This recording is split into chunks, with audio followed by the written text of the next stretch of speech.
Welcome to Shatter. Help me reach 5,000 subscribers. Support the video with a like and leave your thoughts in the comments. She came home at 1:47 a.m. Not the first time, not even the latest. But this time, I didn't pretend to be asleep. She walked in like she owned the place. Heels clicking, phone in hand, half smile on her face like she just stepped off a runway. She dropped her purse on the table, glanced at me on the couch, and smirked. "Be grateful I even came home," she said, like it was some kind of joke. I looked right at her and said, "Thanks, but why? You don't live here anymore." Her smirk vanished. That's when it shifted. The whole energy. The fake confidence. The games. I think she thought I'd still be waiting. That I'd ask where she'd been. That I'd flinch. That I'd fold. The way I used to when she disappeared for hours with no explanation and came back smelling like someone else's cologne and a glass of overpriced wine. But I didn't flinch this time. Because something in me had snapped 2 nights earlier, around 3 a.m., while I sat in that same spot on the couch, wide awake, watching her location bounce between a bar, a hotel, and a parking lot. She didn't know I still had access to her location. She'd forgotten, or maybe didn't care. Either way, I'd watched it all play out in real time, phone in hand, while she texted me that her phone died and the girls decided to crash at Kelsey's. She didn't know I knew the truth, and I didn't plan to tell her. Not yet, because I wanted to see how far she'd go with the lie. But that night, the night she walked in and tossed her line like she was still holding the strings, that's when I realized the game was over. Not because she stopped playing, but because I stopped caring. She stood there for a moment, caught off guard by my tone. Then she scoffed, rolled her eyes, and walked upstairs like she didn't hear me.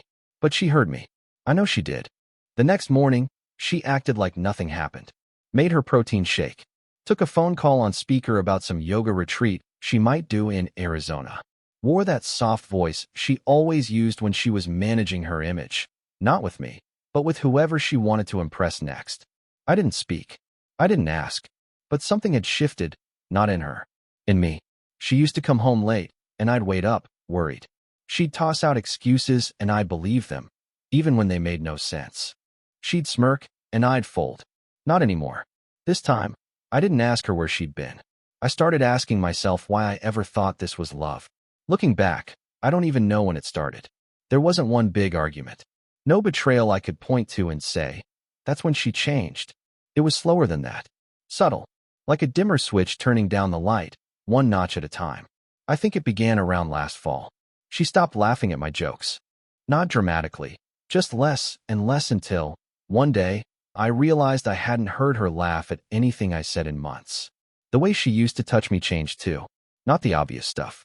I'm talking about the small things, like resting her hand on my leg while I drove, or brushing against me in the kitchen on purpose, just to connect. All of that disappeared, and I made excuses. Maybe she was tired. Maybe work was draining her. Maybe the kids were too much lately. I told myself this was just a season, that it would pass. It didn't. She started sleeping facing the wall. Started checking her phone in the bathroom with the door locked. Started dressing like she was going somewhere even when she said she wasn't. I asked if she was okay. She'd nod and say she was just busy, or that I was overthinking things again. So I backed off. Tried harder. Cleaned more. Cooked dinner twice a week. Took the kids out on Saturdays so she could reset. Still, nothing changed. She stopped calling me by my name. Stopped texting during the day. Some nights, she didn't even come home until after midnight. Said she'd been catching up with friends or at a late class at the gym. A gym that closes at 10. At first, I believed her. Then I started noticing details that didn't add up. Lipstick she never wore before. Hair curled when she said she was just running errands. The scent of expensive cologne on her scarf, and not mine. I didn't want to believe what I was seeing. Because if I believed it, I'd have to do something about it. And I wasn't ready. So I kept playing dumb, kept pretending that maybe I was just being paranoid.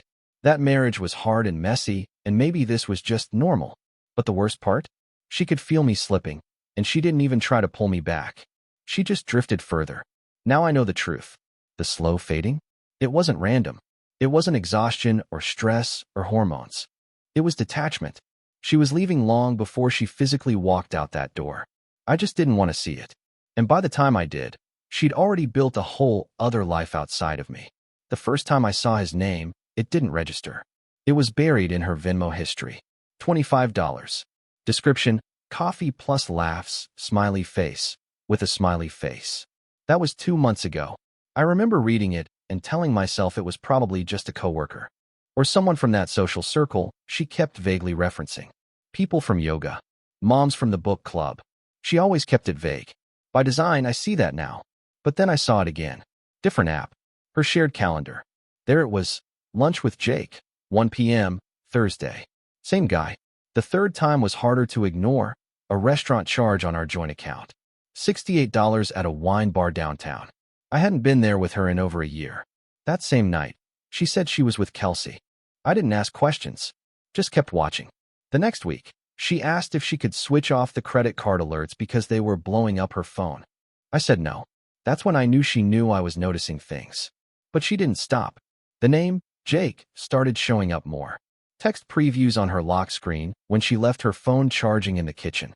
Once at midnight. Another time at 6:43 a.m. He started showing up in her vocabulary too.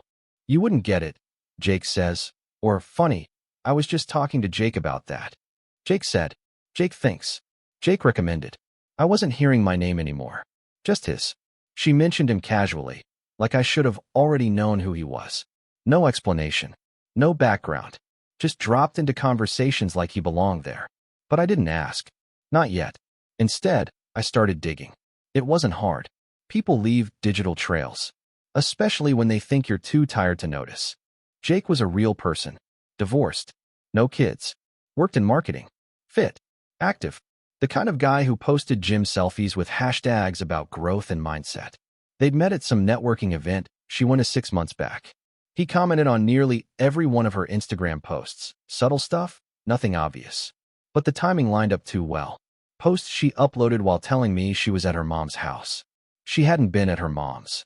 I checked the maps, the charges, the timestamps. Jake wasn't a coworker. He was a replacement. Quiet. Strategic.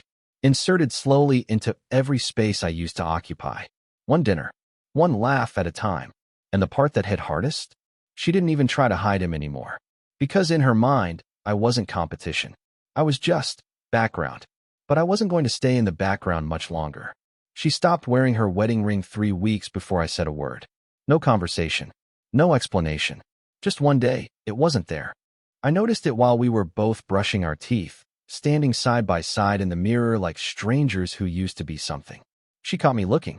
Said she forgot it upstairs. She didn't forget. That same week, she started sleeping on the far edge of the bed, back turned, phone in hand, screen brightness all the way down. She said she was tired, but I knew better. I stopped asking, stopped reaching. And when she walked through the house, she didn't look at me anymore. Just through me. I used to think silence meant peace. That if we weren't fighting, at least we were surviving. But now I understand, silence isn't always calm. Sometimes it's the loudest kind of ending. She left early every morning. Makeup done. Outfit coordinated. Coffee in a travel mug I didn't recognize. She'd say things like, "Don't wait up," or "Plans might run late." I stopped responding. I just nodded and went back to what I was doing. The kids noticed. Our son asked why mom didn't eat dinner with us anymore. Our daughter asked why she was always on her phone, even during story time. I told them she was just busy with work. I hated myself for saying that. But what else could I say? I wasn't ready to destroy their version of her. Not yet. So I kept the smile. Kept the routines. Made breakfast, packed lunches, signed permission slips. Did everything I could to keep the house upright while the foundation rotted under us. And still, she kept drifting. She didn't touch me once in that entire month. No kiss goodbye. No hand on my back as she passed. No casual contact at all. I became a fixture in her periphery, like furniture. Useful. Static. Forgettable. But I wasn't broken. Not anymore. I had started writing everything down. Not for revenge, for clarity.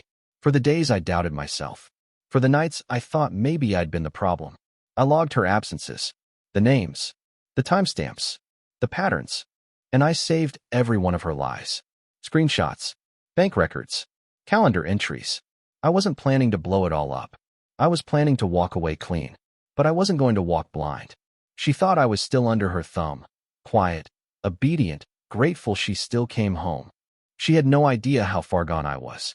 And every time she smiled at her phone and looked right past me, she made it easier. I didn't mean to hear it. She was on the phone in the backyard, pacing like she always did when she didn't want to be overheard. I was in the kitchen, putting away dishes. The screen door was cracked just enough to carry her voice through. She thought I wasn't listening. She always thought that. I don't even look at him the same, she said, laughing softly. It's like, I don't know. He's just there. Silence. Then, no, he hasn't said anything. He's too comfortable. Still thinks I'm coming home for him. More laughter. Then a pause. Honestly, I'm already out. I just haven't moved my stuff yet. That was the part that stuck. Not the tone. Not the words. Just the clarity of it. She wasn't undecided. She wasn't confused. She was done. And I wasn't shocked. I wasn't even angry. I stood there with a towel in my hand, staring at a glass I'd just dried, and realized I hadn't thought of her as my wife in weeks. Maybe months. The version of her I married didn't exist anymore. The woman outside on the phone. That was someone else. Someone strategic. Someone cold.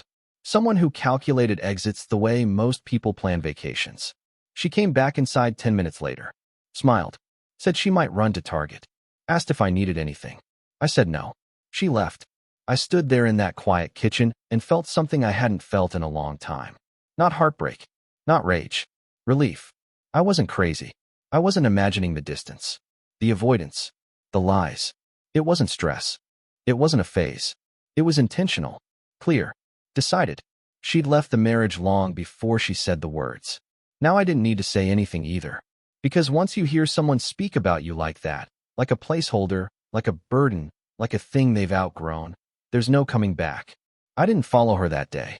Didn't track her phone. Didn't scroll through messages or refresh her location. I didn't need to. The picture was complete. What I did do was open a new browser tab. Typed in divorce attorneys near me. Booked 2 consultations. Quiet. Efficient. Unemotional. That night, I helped the kids with homework, made dinner, and sat on the porch with a beer while the sun dipped low behind the neighbor's fence. She came home after dark. Didn't say much. Kissed the kids goodnight. Went straight upstairs. I stayed outside. The air felt different now. Lighter. Because when someone tells you, directly or not, that they're already gone, you stop waiting at the door. You start building your own. I filed the paperwork on a Thursday. Quiet office. Neutral walls. A woman behind a desk walked me through the forms like it was just another transaction.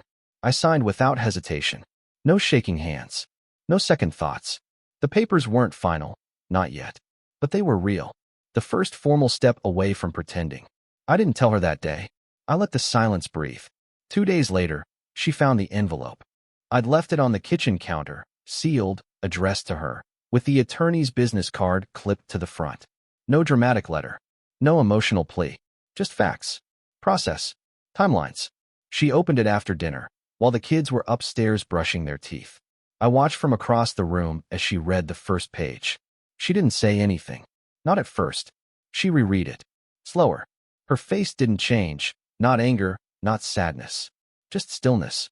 Then she walked to the sink, rinsed her glass, and stood there with her back to me for almost a full minute. When she finally turned around, she said, "So you're serious?" I nodded. She didn't argue.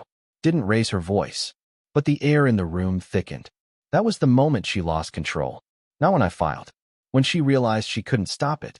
She tried to reframe it. Said we should talk before involving lawyers. Said it was a bit extreme. Asked if I was sure. I said I was. She didn't push. But everything changed after that. She started checking the mail obsessively. Left her laptop out less. Her phone, always face down. She'd come and go without saying where. But now she was tense about it. Like she didn't want me to ask, even though I never did. The next week, she mentioned Jake for the first time in weeks. Funny, she said. Jake asked if we were okay. I didn't respond. She looked at me for a beat too long, like she was hoping for a reaction. I gave her none. She started cooking again. Started asking if I wanted coffee in the mornings. One night, she even brought up couples counseling, said it might be worth a try. I told her, it's too late. She didn't hide the hit that landed.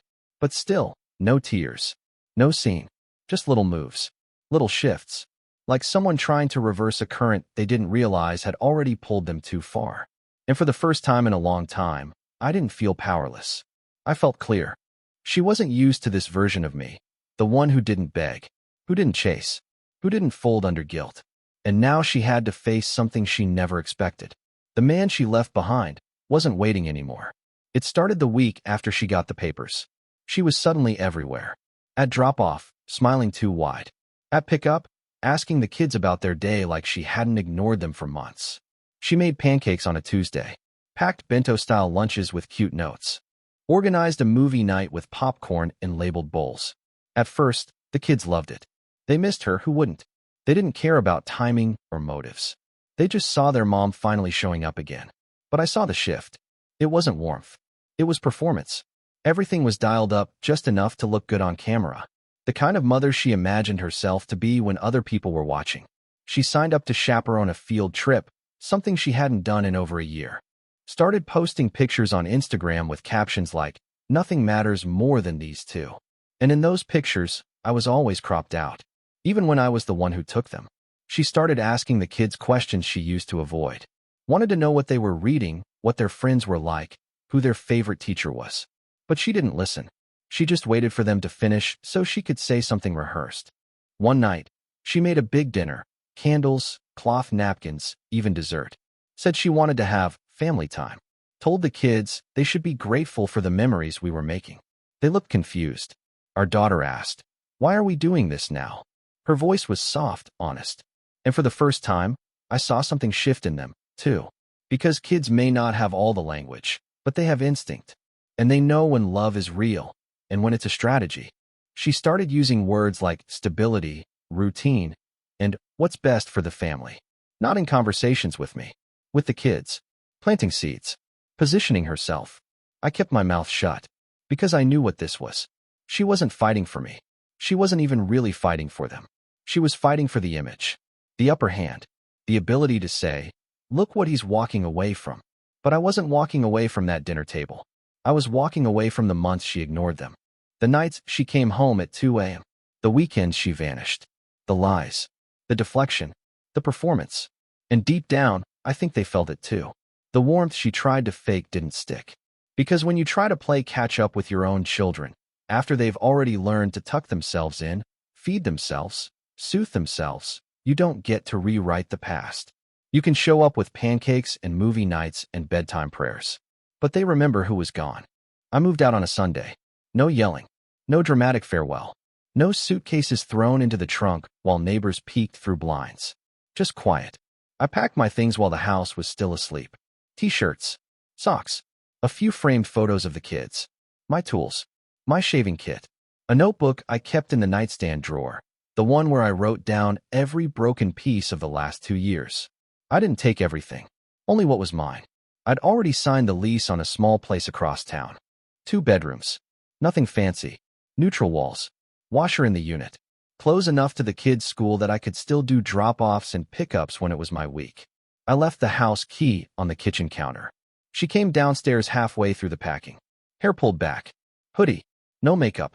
She leaned against the doorframe, arms crossed, watching. But she didn't say anything. Not "don't go." Not "why now." Not even "good luck." Just silence. She knew. The night before, I told the kids. Sat them down on the couch and said the words carefully. Not too much. Not too little. Just enough to let them know that I wasn't leaving them. Just changing where I lived. Our daughter cried. Our son went quiet. I held them both until they stopped shaking. She wasn't in the room for that. She was on the phone. I finished packing by noon. The car was full. I stood in the living room for a second before I left. Just stood there. Not remembering, just confirming. There was nothing left to save. She walked me out. Not because she wanted to, but because she didn't want to be the one who didn't. At the car, she finally spoke. "So that's it." I nodded. She didn't cry, didn't apologize. Just looked off toward the driveway and said, "You didn't even fight." I wanted to laugh. Not because it was funny, but because it was backwards.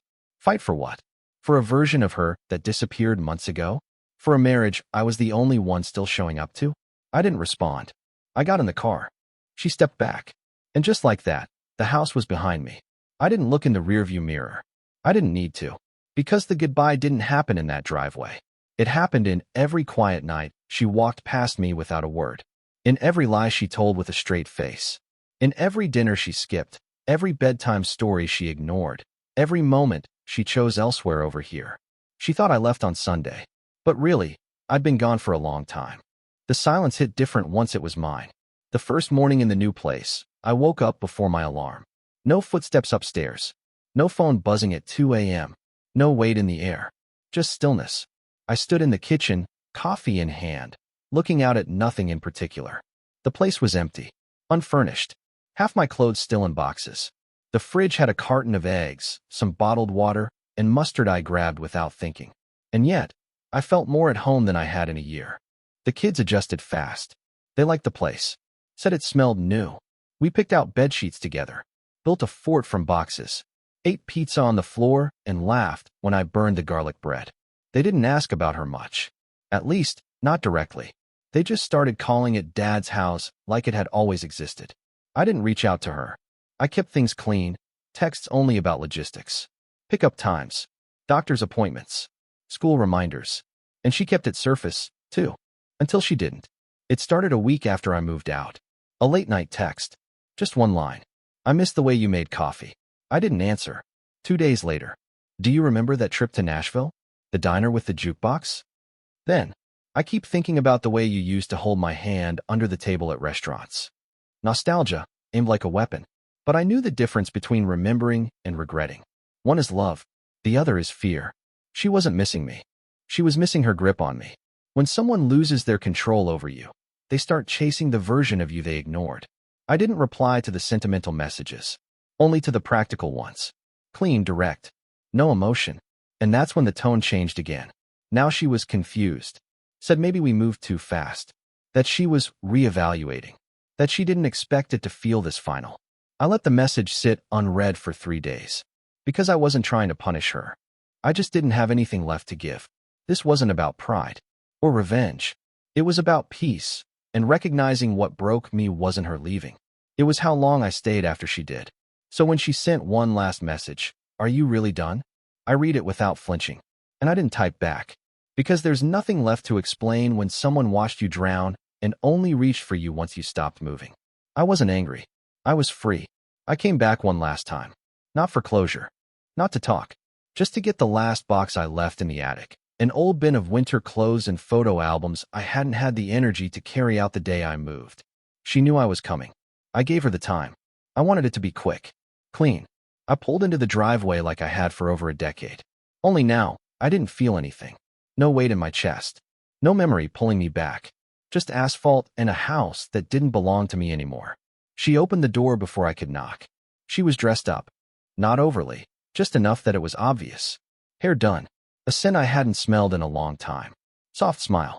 Like she thought this might be the moment. It wasn't. I stepped inside. The house was quiet.